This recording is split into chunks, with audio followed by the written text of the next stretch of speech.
صحیح بخاری میں حدیث ہے، نبی علیہ السلام فرماتے ہیں میں نے خواب میں دیکھا کہ میں نے یوں تلوار لہرائی ہے تو اس کا اگلا حصہ ٹوٹ گیا، تو میں نے اس کی تعبیر کی ہے کہ احد میں ہمیں تکلیف پہنچے گی، اور پھر میں نے دوبارہ تلوار لہرائی تو وہ اپنی اصلی حالت میں واپس آ گئی، تو اس کی تعبیر میں نے کی ہے کہ اس تکلیف کے بعد پھر اللہ تعالیٰ ہمیں راحت دے دے گا۔ ظاہر ہے کہ پھر الٹیمیٹلی شکست جو ہے وہ فتح شکست میں بدلی، اور پھر شکست سے دوبارہ سے سروائیول تو کم از کم ہوگی، اگرچہ کئی انصاری اصحاب جو ہیں وہ شہید ہوئے، مدینے کا کوئی گھر نہیں بچا تھا جس میں میت نہ ہو، ایک غم کا عالم تو تھا۔ مہاجرین میں سے بھی حضرت حمزہ بن عبد المطلب، ان کا غم ہی رسول اللہ کے لیے بہت بڑا تھا، وہ آپ کے بھائیوں کی جگہ بھی تھے اور چچا بھی تھے، دودھ پیتے، رضاعت کا رشتہ بھی تھا ان سے، بھائی والا بھی، آرمی چیف بھی تھے، بدر میں بھی احد کے اندر بھی، تو حضور کے لیے وہ بھی غم بہت تھا۔ حضرت حمزہ بن عبد المطلب کا غم اتنا بڑا غم تھا کہ صحیح بخاری میں ایک پورا چیپٹر ہے غزوہ احد کے چیپٹر کے اندر نا، اس کا عنوان ہی ہے حضرت حمزہ بن عبد المطلب کی شہادت، اور اس میں وہ لمبی حدیث ہے واشی کے بارے میں۔ دو تابعین جو ہے وہ واشی کو ملنے کے لیے جاتے ہیں، وہ شام میں شفٹ ہو چکے ہوتے ہیں، اور ان سے جا کے حضرت حمزہ کا قتل کے بارے میں پوچھتے ہیں، تو واشی بتاتے ہیں کہ جی میری یعنی ڈیوٹی لگائی گئی تھی جبیر بن مطعم کی طرف سے۔ خیر وہ جبیر بن مطعم بعد میں وہ بھی مسلمان ہو گئے، وہ بھی صحابی ہیں، اور ہند جو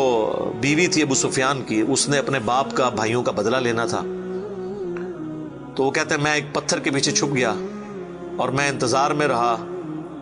کہ میں موقع ملتے ہی سامنے آ کے وہ نہیں لڑا، اس نے چھپ کے جو ہے نا وہ نیزے کا وار کیا، اور وہ کہتے ہیں ناف والی جگہ پہ میں نے نیزہ مارا اور وہ آر پار ہو گیا، اس کی وجہ سے حضرت حمزہ کی ڈیتھ ہو گئی۔ اور پھر کہتے ہیں میں جب مسلمانوں کو اللہ نے غلبہ دیا تو میں مکہ بھی چھوڑ کے یعنی فتح مکہ کے بعد طائف چلا گیا، طائف میں نے سکونت اختیار کر لی، تو بالآخر طائف میں بھی اسلام پہنچ گیا، وہاں کے قبائل نے بھی اسلام قبول کر لیا، چاروں ناچار میرے پاس کوئی حل نہیں تھا، تو مجھے میرے ساتھیوں نے کہا کہ رسول اللہ معاف کرنے والے ہیں، تم حضور کے سامنے پیش ہو، اللہ تعالیٰ تمہاری غلطی معاف کر دے گا، تو میں بھی ان لوگوں کے ساتھ چلا گیا۔ اب وہ نبی علیہ السلام کے سامنے پیش ہوئے، صحیح بخاری کے الفاظ ہیں کہ نبی علیہ السلام نے پوچھا واشی کہ یا رسول اللہ واشی ہوں، قاتل حمزہ کہ یا رسول اللہ۔ آپ امیجن کریں، آپ فرمایا کہ واشی تیرا جو یہ عذر ہے میں اس اعتبار سے اسلام قبول کرتا ہوں، لیکن کیا تم یہ کر سکتے ہو کہ مجھے اپنی شکل دوبارہ نہیں دکھانی؟ اچھا یہ حضور کا ہی حوصلہ تھا، ادروائز تو اس کا گاٹا اترنا چاہیے تھا، ٹھیک ہے، کیونکہ اب جب کہ غلبہ اسلام کا ہو گیا اس کے بعد اسلام قبول کرنا، لیکن حضور کی شفقت تھی۔ لوگ اگلے جملے کو تو دیکھتے ہیں کہ حضور نے کہا مجھے شکل نہیں دکھانی، اور وہ یعنی سمجھتے ہیں کہ شاید حضور نے سختی کی ہے یا ایک فنیٹک اپروچ ہے، ایسا نہیں ہے۔ آپ دیکھیں کسی کی جان بخشی ہو گئی ہے، یہ چھوٹی بات ہے۔ تو اس پہ میں اکثر جملہ بولا کرتا ہوں کہ چچا سے زیادہ انسان کو اپنی اولاد سے محبت ہوتی ہے۔ قاتلین حسین جو ہیں، قاتلین حسن ہیں، ان کے ساتھ قیامت کے دن رسول اللہ کا کیا ایٹیچیوڈ ہوگا ایز کمپیئر ٹو قاتلین حمزہ ابن عبد المطلب۔ کوئی شخص دنیا میں کہہ سکتا ہے کہ جی مجھے اپنے چچا سے اپنی اولاد سے بھی بڑھ کے محبت ہے، تو اس کا تو ذہنی توازن بگڑا ہو تو لادہ بات ہے، یا جھوٹ بول رہا ہوگا۔ تو یہ کربلا جو ہے یہ کوئی چھوٹی چیز نہیں میرے بھائیوں، اور اس سے یہ بھی پتا چلا کہ غم کبھی بھی ہلکا نہیں ہوتا۔ فتح مکہ کے بھی بعد کی یہ بات ہے، یعنی حضرت حمزہ کی شہادت کو کم از کم 5 سال تو گزر چکے تھے۔ 3 ہجری میں غزوہ احد ہوئی ہے اور 8 ہجری میں فتح مکہ، اس کے بھی بعد کا واقعہ ہے، یہ 8 کا بھی ہو سکتا ہے 9 کا بھی، چلو کم از کم بھی 5 سال۔ کسی نے حضور کو مشورہ نہیں دیا کہ سوگ تو 3 دن تک ہوتا ہے، لیکن یہ سوگ حمزہ نہیں تھا، یہ غم حمزہ تھا۔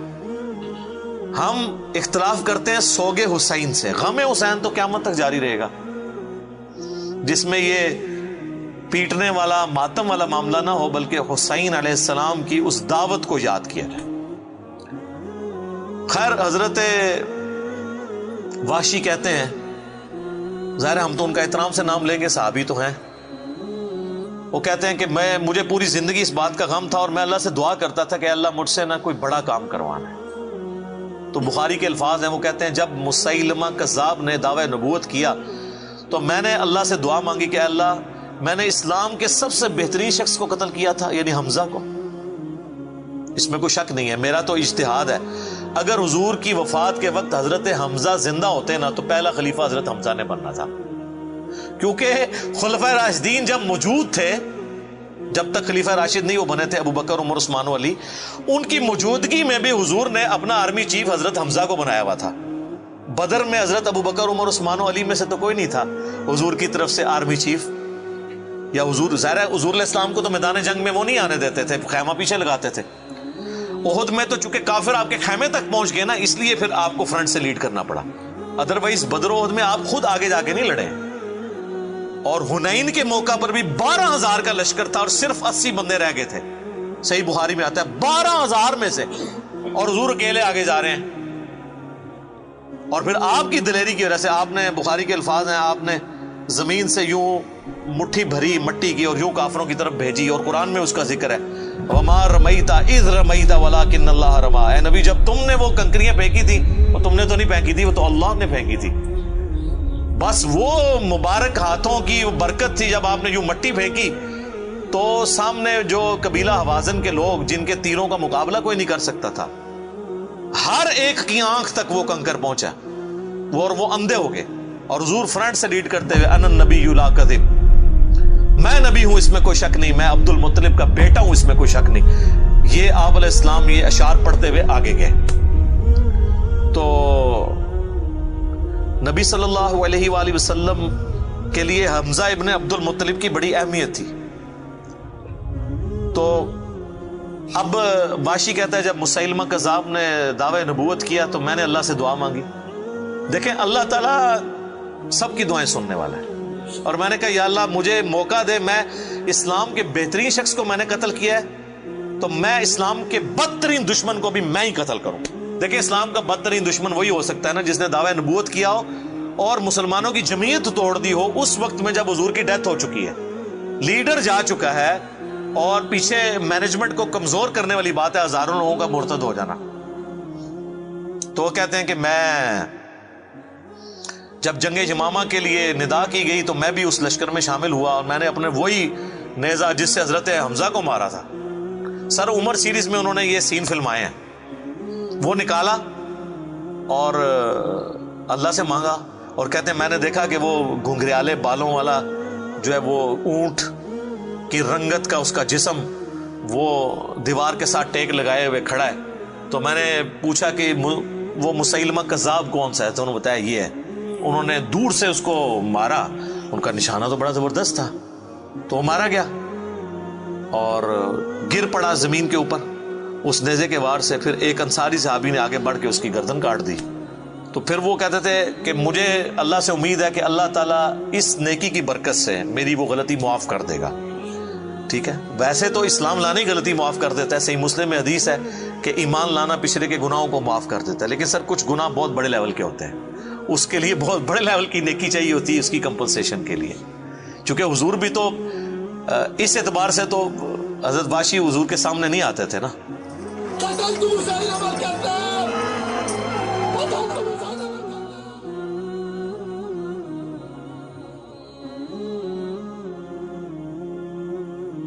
اور یہ کتنی بڑی ان کے لیے تکلیف دہ چیز تھی کہ جس نبی کا کلمہ پڑھا ہے وہ کہہ رہے ہیں مجھے شکل نہیں دکھانی۔ آپ اس تکلیف کو سوچ سکتے ہیں۔ ہاں اب میں یہ سمجھتا ہوں، اللہ سے امید کرتا ہوں کہ قیامت والے دن حضرت وحشی حضور کے سامنے اس اعتبار سے پیش ہو سکتے ہیں کہ مجھ سے یہ غلطی ہوئی تو یا رسول اللہ دیکھیں آپ کے سب سے بڑے دشمن کو بھی میں نہیں قتل کیا، تو یہ بہت بڑی سعادت ان کو ملی۔ رضی اللہ عنہم اجمعین وعلیہم السلام۔ صلاۃ بر محمد و آل محمد، اللہم صلی علی محمد و علی آل محمد و اصحابہ اجمعین الی یوم الدین۔